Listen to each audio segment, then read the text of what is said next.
Morning everyone from a very sunny Alto. Slightly disappointed this morning. Football's not coming home.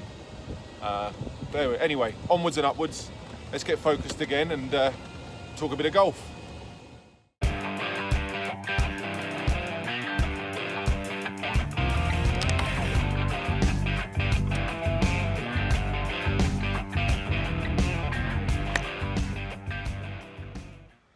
Let's just start with next week's clinic news. Monday as normal, 10:30. Thursday as normal on the course at 8 o'clock. And in addition to that, there's also an on-course clinic, 9-hole clinic, Friday morning at 8 o'clock.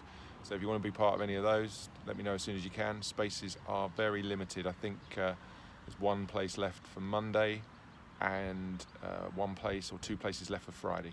So let's continue with the Stack and Tilt 10 words by introducing the next two words, which are hands in. We've started out the last couple of videos sharing with you the first few of the 10 words. We started with weight forward. We talked last week about the shoulder moving down, or how the shoulders move on an angle.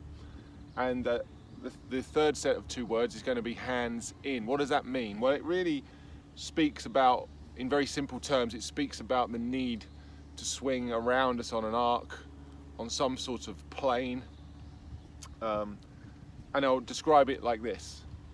Golf clubs that we play with are not vertical, they're on an angle, and we stand to the side of the ball, so that gives the need to swing this club on some sort of angle around our body.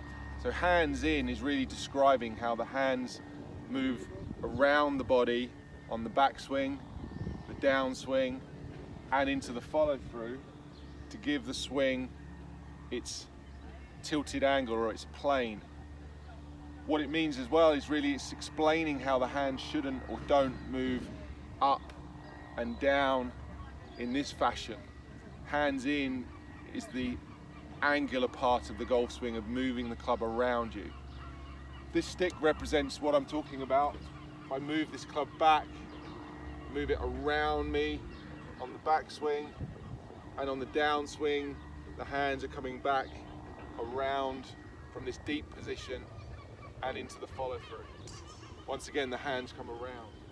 There's plenty of examples of golfers taking their hands up in the backswing.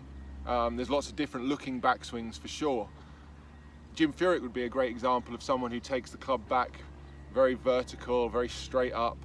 But what all of these players do, if they're elite players for sure, everybody works the hands back and around them on the downswing. So the hands in part is a simplistic way of saying to swing the club around you, but ultimately it has to be done on the downswing. You can have backswings that look very different, but everyone's downswing, they're getting the hands and the club and the sweet spot of the club, but working back down and around them.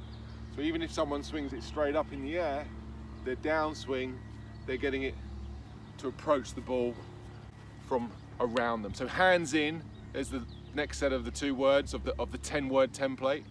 So if you're struggling with power or distance, taking your hands in and around you more can help. Brief update on golf trips. The Stack and Tilt camp in Palm Springs, California had its 7th student sign up this week. That leaves just one place remaining. So if anyone wants to come to the west coast of America in December, we've got one space left. I'll be sending out a more detailed email to everyone on the subscribe list shortly, which details all the golf trips coming up the end of 2018 and beginning of 2019. But the next one that's on the schedule is the Winter Golf School in November that has a couple of places remaining. That's November the 17th to the 24th, and it's at the Robinson Quinta de Ria Resort in Portugal. Fabulous place, couple of great golf courses, good accommodation, and 5-star all-inclusive food and drink for you there as well. So a really nice place to spend a week, play some golf, get some coaching, meet some new people, and have a great time. I spent some time on the putting green this week with John, helping him and putting him through the Edel fitting for a putter.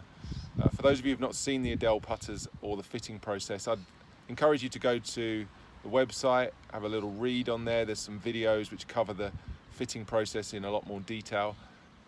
I see golfers every single week struggle to aim their putter from close distance. You'd be amazed how poorly people aim their putter, and consequently how many extra strokes it leads to on the greens. Improving your putting and reducing the number of putts you take can be quite often the lowest hanging fruit in terms of improvement for you. So learning or having a putter that you can aim, particularly from close distances, 1 meter and 2 meter putts, is a huge advantage in reducing your score. The Adele fitting process takes this into account. We fit to your aim preferences and your aim bias. So if you'd like to go through that or learn more about it, get in touch with John or myself, and we'd be happy to take you through it. I'll be back next week with the next 2 words of the stack and tilt template. Until then, have a great week, and I don't really care who wins the World Cup final now.